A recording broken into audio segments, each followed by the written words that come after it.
नमस्कार, मैं हूं शिवेंद्र और आप देख रहे हैं 10 सीजी खबर। आप देख सकते हैं मेरे पीछे में ये वही बस है जिसका लगभग 7 से सवा 7 बजे एक्सीडेंट हुआ। लगभग 15 से 20 फीट की ऊंचाई से यह बस गिरी है और गिरने के बाद इसमें से अब तक प्राप्त जानकारी के अनुसार 12 लोगों की मौत हो चुकी है। ये क्षेत्र जो है कुम्हारी का आता है और पाटन विधानसभा ये आता है। पाटन विधानसभा पूर्व मुख्यमंत्री भूपेश बघेल का क्षेत्र है और ऐसा माना जाता था कि अगर छत्तीसगढ़ में सबसे ज़्यादा विकास हुआ है तो वो पाटन में ही हुआ है। और उस विकास का नमूना आप देख सकते हैं कि जो सड़क वहाँ पर जा रही थी उस सड़क में किसी प्रकार का गतिरोधक नहीं लगाया गया था, किसी प्रकार का इंडिकेशन नहीं था, खुला था। एक हादसा अब हो चुका है और कितने हादसे हो सकते हैं, कब प्रशासन जागेगा ये तो समय बताएगा। फिलहाल आप देख सकते हैं ये जिस बस से ये हादसा हुआ है, इस बस की स्थिति ऐसी हो गई है जैसे कोई के माचिस का डिब्बा किसी पैर के नीचे से आ जाए तो उसकी क्या हालत होती होगी। ये पूरी बस इस प्रकार से ही दब गई है और की स्थिति इतनी कंडम हो चुकी है कि आप देखकर ही सहज समझ सकते हैं कि क्या हुआ होगा उन लोगों का जो लोग इसमें बैठे होंगे। ये बस पूरी दब चुकी है, एक माचिस की डिब्बी की तरह। जैसे माचिस का डिब्बा किसी के पैर के नीचे से आ जाए तो क्या हालत होगा, वही हाल इसका भी है। ये तो सौभाग्य रहा, सौभाग्य क्या कहें कि एक ऐसी स्थिति रही कि केवल 40 सीटर बस थी, वरना और लोग हो सकते थे और लोगों की मौत हो सकती थी। तो फिलहाल तो इसको देख सकते हैं आप क्या स्थिति है। अब चलते हैं उस स्थान पे जहां पर बहुत सारे लोग एडमिट हैं और बहुत सारे लोग के शव वहां से निकाले जा रहे हैं। लोग अब तक प्राप्त जानकारी के अनुसार मृत हो चुके हैं। कई लोग प्रशासन के अधिकारी नेता वहां पहुंच चुके हैं और आश्वासन दे रहे हैं, विभिन्न प्रकार के आश्वासन दिए जा रहे हैं, सांत्वना दी जा रही है। पर मृतक जो अब हमारे बीच में नहीं है, क्या ये आश्वासन, ये राशियाँ उनको वापस ला पाएगी, ये तो प्रशासन को सोचना होगा। और कब छत्तीसगढ़ के दुर्ग जिले में एक बस के दुर्घटनाग्रस्त होने से अनेक लोगों के हाथात होने का समाचार बहुत दुखद है। सभी शोक संतृप्त परिवारों के प्रति मेरी गहरी संवेदनाएं हैं। मैं घायल हुए लोगों के शीघ्र स्वस्थ होने की कामना करती हूँ। गढ़ के दुर्ग में हुआ बस हादसा अत्यंत दुखद है। इसमें जिन्होंने अपने परिजनों को खोया है उनके प्रति मेरी संवेदनाएं हैं। इसके साथ ही मैं घायलों के शीघ्र स्वस्थ होने की कामना करता हूं। राज्य सरकार की निगरानी में स्थानीय प्रशासन पीड़ितों की हर संभव मदद में जुटा है। दुखद है जो कुछ हुआ है। केडिया डिस्टिलरी है, वहां के सारे श्रमिकगण हैं, वो निकल रहे थे वहां से।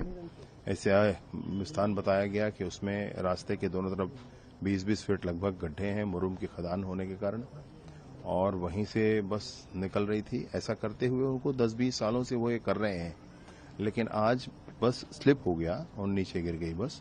कारण में एक मरीज ने यह भी बताया कि बस की लाइट नहीं जली, इसलिए ऐसा हो गया। अब क्या स्थितियां हैं मुझे बताएंगे, क्या जानकारी अब तक सामने में आई है, किस प्रकार से हादसा हुआ है और क्या क्या आप लोगों ने कदम उठाए हैं। बस केडिया कर्मचारी लोग का बस है। वो छुट्टी होने के समय घर जाते समय मोड़ पर रास्ते पर खदान के नीचे गिर गई है और गिरने के बाद यहाँ पर जो अभी तक जानकारी मिली है 12 बॉडी की जानकारी मिली गई है यहाँ पर, और जो घायल है उनका अभी तक से पूर्ण जानकारी नहीं पता चली कौन कहाँ कैसे है प्रशासन के द्वारा। और जिसके परिवार में दुखद उसको शांति प्रदान करे और उसके परिवार को मुआवजा मिले, और गलत केडिया के जो भी गलत किया उसके पर कार्रवाई होना चाहिए, FIR दर्ज होना चाहिए कल तुरंत। क्या कारण मानते हैं कि क्यों हुआ ये हादसा। अब ये तो पूर्ण जानकारी लेने के बाद ही पता चली कि वहाँ पर पोल लगा था, उस पोल के ऊपर से गाड़ी अंदर गई, आप जाके देख सकते हो वहाँ पर। तो वहाँ तो अभी जब हमने देखा तो किसी प्रकार का पोल दिखा नहीं वहाँ पर। पोल बोलते हैं जो पोल लगा रहता है ना बड़ा बड़ा। हाँ, बैरिकेड टाइप लगे जो लगे होते हैं। बैरिकेड नहीं बोला जा सकता, बैरिकेड में पूरा बंद रहती है, पोल में दूरी में रहती है। वो पोल टूटा हुआ है अभी भी, वहाँ पर पोल टूट के गए हैं। पर बैरिकेड ना होना और काफ़ी पुराना वो रास्ता होना, वो जो खाई है वो भी काफ़ी पुरानी थी, तो कहीं ना कहीं ऐसा मानते हैं कि कोई ना कोई चूक प्रशासन की तरफ से भी हुई है सर। मैं इस समय शब्द नहीं बोलना चाहता हूं, क्योंकि ऐसे घटना पुनरावृत्ति नहीं होना चाहिए और गलत हुआ है उनके प्रति कार्रवाई होना चाहिए और घर वाले को मुआवजा मिलना चाहिए। मैं इस समय ऐसे शब्द में दुख की घड़ी में बिल्कुल नहीं कहना चाहता हूं। कौन क्या किया, जिसके घर में चले गए उसके लिए तो हम पूर्ति नहीं कर पाएंगे, मगर उसको मुआवजा मिलनी चाहिए। आप कह रहे हैं कि जांच का विषय है, जांच की जाएगी और जो भी गलत किया होगा, जो भी गलत होगा उसके खिलाफ सख्त कार्रवाई होगी। जी, और पुनरावृत्ति ना हो प्रशासन की ओर से। अभी कितने लगभग सीरियस हैं, घायल हैं, क्या जानकारी है? अभी घायल वाला कोई जानकारी फिक्स मेरे को नहीं, क्योंकि वहाँ पर मैं खुद था, ले जाते जा रहे थे, उठाते जा रहे थे। कोई अभी यहाँ का इसलिए जानकारी हुई क्योंकि यहाँ पर रुके हुए हैं और इलाज हो रही है। उसके बाद पूर्ण जानकारी जब तक प्रशासन द्वारा नहीं मिल पाएगी तब तक नहीं पता चलेगा और पब्लिक के द्वारा पता चलेगी।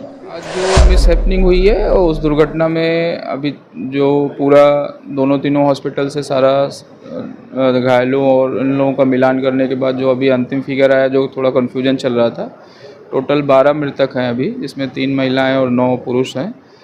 और इसके अलावा 13 अन्य घायल थे। 13 अन्य घायल में 2 गंभीर रूप से घायल हैं, तो वो एम्स के आईसीयू में एडमिट हैं।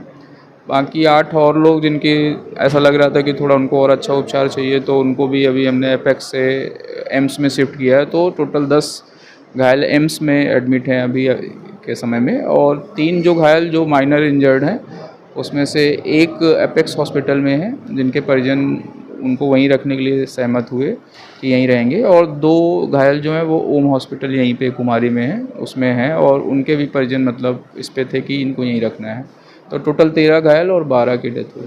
बस में कितने लोग सवार थे? बस में टोटल अभी जो नफरी आ रही है वो कंफर्म एग्जैक्ट बस के लोग नहीं बता पा रहे हैं कितने लोग थे, और हमने कंफर्म करने की कोशिश की है। तो 30 के आसपास लोग उसमें बस में थे। 32 सीटर बस थी, तो 30-32 के आसपास लोग ही उसमें थे। तो सर कोई राज्य के प्रशासन स्तर पर कोई बात हुई है आप लोग मुआवजा देने में, जैसा कुछ बात आप लोग कर रहे हैं? बातचीत चल रही है, जैसे सभी जान रहे हैं चुनाव आचार संहिता है, तो घोषणाएं मतलब करने में थोड़ा सा वो होगा, लेकिन बातचीत चल रही है। कंपनी से जो डिस्टिलरी थी उनसे भी बातचीत चल रही है, और सुबह तक मतलब वाजिब मुआवजे की मतलब चीज़ें मिल जाएंगी। सब मृतक मतलब परमानेंट है कि प्राइवेट है केवल, ऐसे कुछ जानकारी हो पाई है?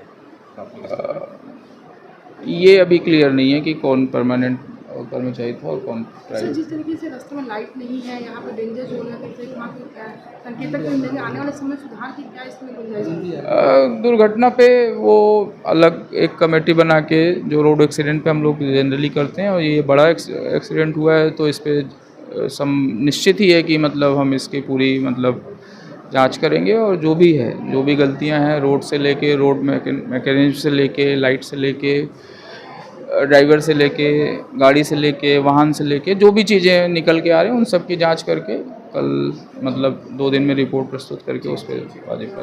आज लगभग शाम को 8 साढ़े 8 बजे जो केडिया डिस्टिलरीज़ हैं उनके मज़दूरों से भरी बस यहाँ पे जो एक इंटरनल रोड है उसमें खाई में गिरी है, जिसमें लगभग 27 के करीब लोग उसमें सवार थे।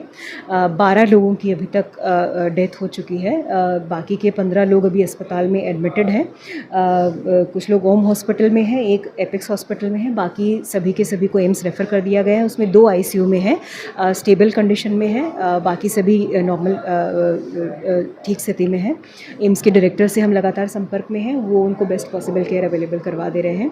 जहाँ तक घटना के कॉजेज़ का सवाल है, मैजिस्ट्रियल इंक्वायरी इसमें गठन कर दे रहे हैं, तो जो भी जिस भी स्तर पे लापरवाही हुई है उसको लेकर के इसमें पूरी जांच की जाएगी, और जो भी जिम्मेदार हैं उन पर कार्रवाई की जाएगी। 40 सालों से लगभग बता रहे हैं आप, उधर गड्ढे हैं, अंधेरा भी है, क्या जानकारी में दिया गया था आपके खनिज विभाग द्वारा या नहीं दिया गया था? क्योंकि CM साहब का पहले यहाँ पर कार्यक्रम हुआ है, पूर्व CM का भी वर्तमान CM का, जानकारी नहीं थी। यही सारी चीज़ें हमारी इंक्वायरी में आ जाएं कि अगर एक्सीडेंट प्रोन एरिया था तो पहले से क्या आइडेंटिफाइड था, अगर आइडेंटिफाइड था तो उसमें किस लेवल पे इश्यूज़ हुए हैं, उन सबको जानकारी इंक्वायरी में जो भी जिम्मेदार होंगे उस पर भी कार्रवाई की जाएगी। आज की घटना बहुत ही दुखद घटना है, कुम्हारी क्षेत्र में जो घटना घटी है, और लगभग हम लोग तो शुरू से ही मतलब लोग के बचाव कार्य जारी रखे। व्यवस्थाएं यहाँ हॉस्पिटल से लेकर अपेक्स हॉस्पिटल तक, एम्स तक सभी की व्यवस्थाएं पहुँचाया गया। लगे थे सब साथी लोग भी लगे थे, और इतना दुखद घटना हुई है जिसमें कि लगभग 12 लोग डेथ हो गया। बाकी लोग का इलाज अपेक्स से तुरंत उन लोग को रेफ़र करके एम्स में भेजा गया है। ये रोड के दोनों साइड खाई है? हाँ, खाई तो बहुत पुरानी खाई है, और इस खाई पे लोग ध्यान नहीं दिए हैं। अब ध्यान नहीं दिए हैं तो इसमें ध्यान आकर्षित करने का चीज़ है। इससे पहले भी एक बच्चे की वैन भी गिरी थी। बहुत पहले एक बाइक से घटना घटी थी, तो उस समय आज की घटना बहुत खतरनाक है। खाई भी कम से कम 25-30 फीट नीचे है। घटना इतना दुखद है कि इसमें कुछ बोल नहीं। लाइट की भी सुविधा वहाँ कुछ ऐसे नहीं, ना बैरिकेड वहाँ पर कुछ ऐसे लगे गए हैं कि खाई पे गिर सके। अब देखिए, जो घटना घटने की तो घटना घट गई है, अब उसके लिए भी अब शासन प्रशासन जो भी अपने व्यवस्थाएं, तो आज तो देखिए शासन प्रशासन की तरफ से पूरा सहयोग कर रहा था। हॉस्पिटल के लोग भी अपना पूरा मदद किए, कंधे से कंधे यहाँ के लोग भी जो भी सुविधाएं होंगी अपने दौड़े धूपे किए, व्यवस्थाएं सब लोग दिए। उसके लिए भी अब यहाँ के नगरीय निकाय के क्षेत्र के अंतर्गत है, ध्यान देना चाहिए और लाइट रहना बहुत ज़रूरी है, क्यों अंधेरा है तो सभी घटना घट सकती है। तो आप देख सकते हैं लगभग अंतिम जानकारी के अनुसार 12 मृतक हैं और 13 गंभीर रूप से घायल हैं, जिन्हें एम्स में भर्ती करा दिया गया है। अब लगभग यहां से सभी घायलों को और मृतकों को निकाला जा चुका है और प्रशासन भी अब लौट रहा है। कुछ अधिकारी जा रहे हैं अभी एम्स की ओर। जैसा कि बात हुई, अभी बताया गया, कलेक्टर ने बताया कि एम्स के डायरेक्टर से संपर्क में है, घायलों का अधिक अच्छे से अच्छा इलाज करने का प्रयास किया जा रहा है। देख सकते हैं तमाम प्रशासन के लोग भी बहुत गंभीर हैं और कुछ कहने की स्थिति में नहीं है।